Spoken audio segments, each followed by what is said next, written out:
एक गांव में टुन्नू चिड़ा अपनी बेटी टुनटुनी और अपनी पत्नी टूनी चिड़िया के साथ रहता था। टुन्नू चिड़ा खुद से टमाटर उगाकर उनको बेचता था।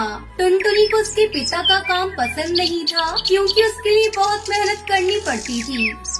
बेटा टुनटुनी, तुम मेरी टमाटर की खेती में मदद किया करो। मैं तुम्हें टमाटर उगाना सिखाऊंगा और तुम टमाटर का व्यापार चलाना भी सीख जाओगी। अकेले मैं इतना काम नहीं कर पा रहा हूँ। बेटा, मेरे साथ काम करोगी तो मेरी भी मदद हो जाएगी। पिताजी, मुझे आपका ये टमाटर का व्यापार बिल्कुल भी पसंद नहीं है। फिर दोबारा मुझे इस काम को सीखने के लिए मत कहना। ये सुनकर टुन्नू चिड़ा को बहुत दुख होता है और ऐसे ही कुछ साल बीत जाते हैं। ज्यादा उम्र होने की वजह से टुन्नू चिड़ा बिस्तर पकड़ लेता है।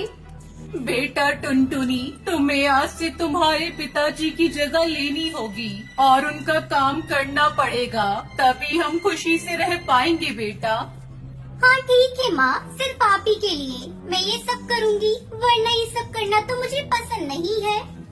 ये कहकर वो टमाटर के खेत में जाती है और वहाँ से टमाटर तोड़कर बाजार में बेचती है। टमाटर ले लो, टमाटर, लाल लाल ताजा ताजा टमाटर ले लो। 1 किलो टमाटर कितने का है बेटा? 25 रुपए किलो है अंकल। अच्छा, 2 किलो लूँगा, 40 में दे दोगी? अगर आपको लेना है तो 25 में लीजिए, वरना यहाँ से जाइए, मैं किसी और को बेच दूंगी। ये सुनकर वो वहाँ से चला जाता है। सुबह से शाम हो जाती है, लेकिन टुनटुनी के गुस्से की वजह से एक भी टमाटर नहीं बिकता। वो घर आती है और अपनी माँ को सारी बात बताती है। बेटा, इस गुस्से के साथ व्यापार नहीं कर पाओगी। अगर तुम अपना व्यापार बदलोगी तो पक्षी तुमसे टमाटर खरीदेंगे। लेकिन टुनटुनी उसकी एक भी नहीं सुनती। वहीं टूनी चिड़िया पके हुए टमाटर से अचार बनाकर बेचने लगती है। बहुत से पक्षी उससे अचार खरीदते हैं। ये देखकर टुनटुनी सोचती है, अगर मैं उसी दिन पिताजी की बात मान लेती तो आज माँ को ऐसी मेहनत करने की जरूरत नहीं पड़ती। फिर टुनटुनी चिड़िया अपनी माँ के पास जाती है। माँ, मैं आपसी उम्र में छोटी हूँ, लेकिन मेरे लिए टमाटर का व्यापार करना इतना मुश्किल क्यों लग रहा है? आप इतनी उम्र में भी इतने काम कैसे कर पा रही हो? सब आपके बनाए हुए अचार को बहुत पसंद कर रहे हैं और खरीद रहे हैं। बेटा, अगर कोई काम करना हो तो उसे मन से करो, चाहे वो काम कितना भी मुश्किल क्यों ना हो, आसान बन जाएगा। अपनी माँ की बात सुनकर टुनटुनी को अपनी गलती का एहसास हो जाता है। वो अच्छे से अपने टमाटर की खेती करती है और उन्हें तोड़कर बाजार में बेचने जाती है। टमाटर ले लो, टमाटर, लाल लाल देसी टमाटर ले लो। उसके अच्छे व्यवहार की वजह से सब पक्षी उससे टमाटर खरीद लेते हैं। वो खुशी खुशी घर आती है।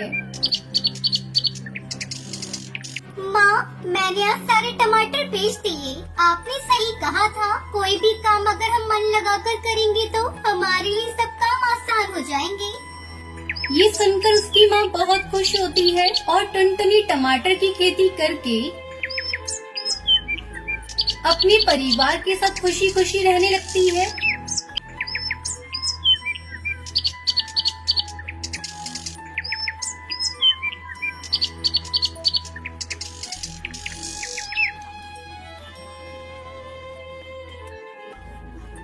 एक गांव में टुनटुनी चिड़िया अपनी दादी के साथ रहती थी और वो स्कूल से आने के बाद घर के कामों में अपनी दादी का हाथ बटाती थी। तब उसकी दादी ने उसे चाय बनाना सिखाया। वो बहुत ही स्वादिष्ट चाय बनाती थी। जब भी कोई उसके हाथ की चाय पीता, सब उसकी तारीफ करते। एक दिन उसके चाचा बंटी कबूतर वहाँ आए।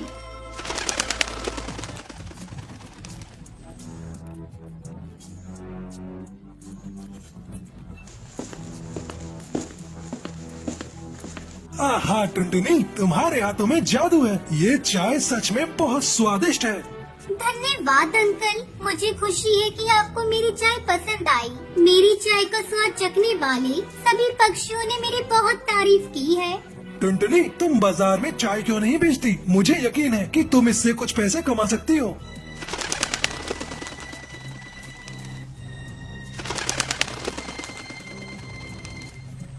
टुनटुनी ने अपनी चाचा की बात मानकर एक चाय की दुकान खोल ली।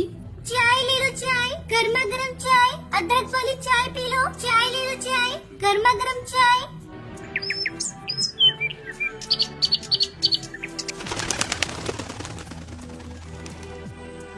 उसके चाय पीने के लिए गांव के मुखिया हरिया तोता वहां आते हैं।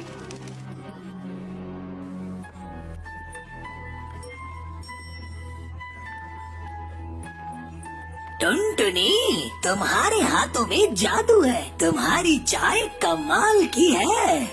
जी शुक्रिया, मुझे बहुत खुशी है कि आपको मेरी चाय पसंद आई। टुनटुनी, तुम अपने भविष्य के बारे में सोचो। मेरी मानो, तुम शहर के पक्षियों को भी अपने हाथों की चाय पिलाओ, इससे तुम्हें अच्छे पैसे मिलेंगे। ये सुनकर वो बहुत खुश होती है।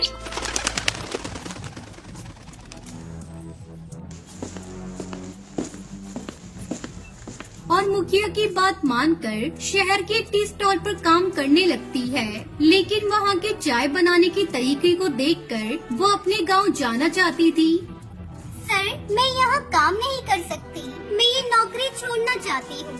क्या तुम्हें तो यहाँ एक भी दिन नहीं हुआ और तुम काम छोड़ना चाहती हो? कम से कम मुझे कारण तो बताओ कि तुम क्यों छोड़ना चाहती हो? मुझे चाय बनाने का तरीका पसंद नहीं है। चाय बनाने के लिए आप जिस दूध का इस्तेमाल करते हैं वो मिलावटी है, और साथ साथ जो चाय पत्ती, चीनी और कप इस्तेमाल हो रहे हैं वो भी गलत हैं। अच्छा, ये बात है। तो तुम हमें चाय बनाकर पिलाओ, जरा हम तो देखें कि चाय कैसी बनती है। ये सुनकर टुनटुनी अपने देसी तरीके और बहुत प्यार से चाय बनाती है, जिसे पीकर उसका मालिक बहुत खुश हो जाता है। अरे वाह टुनटुनी, मैं तुम्हें गलत समझ रहा था। मुझे सही में स्वाद बहुत पसंद आया, वाकई बहुत बढ़िया है। अब से हम तुम्हारे नुस्खे के अनुसार चाय बनाएंगे। ये सुनकर टुनटुनी बहुत खुश होती है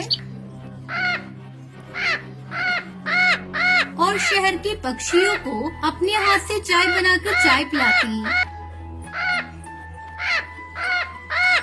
अब उसका शहर में भी नाम हो जाता है। ये देखकर उसकी दादी माँ उस पर बहुत गर्व करती है और टुनटुनी चाय बेचकर अच्छे पैसे कमाने लगती है।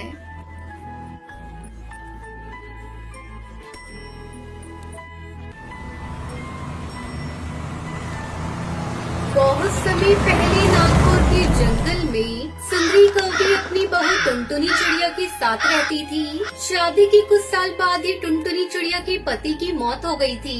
पति की मौत के बाद टुनटुनी चिड़िया ने कुछ गाय को पाल लिया और उसका दूध बेचकर घर का खर्च चलाने लगी। एक दिन, माँ जी, मुझे बहुत ही स्वादिष्ट दही जमाने आता है। मैं सोच रही हूँ दूध के व्यापार के साथ साथ क्यों न हम लोग दही जमा कर बेचें, हमारी आमदनी दुगनी हो जाएगी, फिर हम पूरी को अच्छी शिक्षा दे पाएंगे।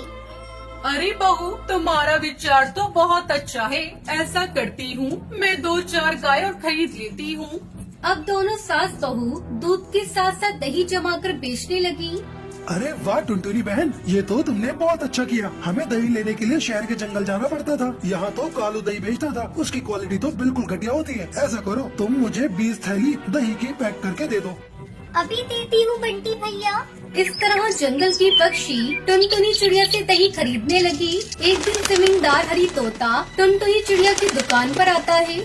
टुनटुनी, मैंने सुना है तुम्हारी बनाई हुई दही बहुत स्वादिष्ट होती है। हाँ हाँ मालिक, आपने बिल्कुल सही सुना है। अब अपने मुंह से क्या तारीफ करूँ। ये लीजिए, इसे खाकर बताइए इसका स्वाद कैसा है। टुनटुनी चिड़िया जमींदार को दही खाने के लिए देती है। वाह वाह, इसका स्वाद बहुत लाजवाब है। बस मुझे ऐसे ही दही चाहिए। मेरे बेटे की शादी 2 दिन बाद है, मुझे दही बड़े बनवाने हैं, तो तुम मुझे 10 किलो दही दे देना।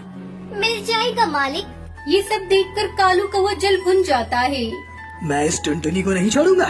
इसकी वजह से मेरा धंधा चौपट हो गया। इसे तो मैं सबक सिखा कर रहूंगा। अगले दिन टुनटुनी चिड़िया अपनी सास सुंदरी कौवी के साथ मिलकर जमींदार के लिए दही जमाती है और उन्हें रखकर अपनी गाय को दाना पानी देने दोनों सास बहू चली जाती है। उधर कालू कौवा बहुत सारे नींबू लेकर टुनटुनी चिड़िया के घर आता है और उनका रस निकाल कर रख लेता है। घर में किसी को ना पाकर कालू कौवा बहुत खुश होता है। अब देखता हूँ यह टुनटुनी चिड़िया जमींदार को कैसे दही देती है। जब ये कड़वे दही बड़े जमींदार के मेहमान खाएंगे तो थू थू करने लगेंगे। फिर जमींदार इन दोनों सास बहू को मौत के घाट उतार देगा और मेरा रास्ता भी साफ हो जाएगा। इस तरह कालू कौवा साथ में लाए हुए नींबू के रस को सारे दही में मिला देता है और चुपचाप वहाँ से चला जाता है। थोड़ी देर बाद दोनों सास बहू गाय को दाना पानी देकर घर वापस लौटती है। माँ जी अब जल्दी चलिए, हम लोग हरिया काका के यहाँ ये सारे दही के पैकेट पहुँचा देते हैं। तभी भूरी चिड़िया स्कूल से घर वापस आ जाती है। माँ मुझे ये दही दो ना, मुझे भी दही खाना है। टुनटुनी चिड़िया भूरी को एक पैकेट दही दे देती है। जैसे ही वो दही खाती है अथु, माँ ये दही तो बहुत कड़वा है। फिर टुनटुनी चिड़िया दही को टेस्ट करती है।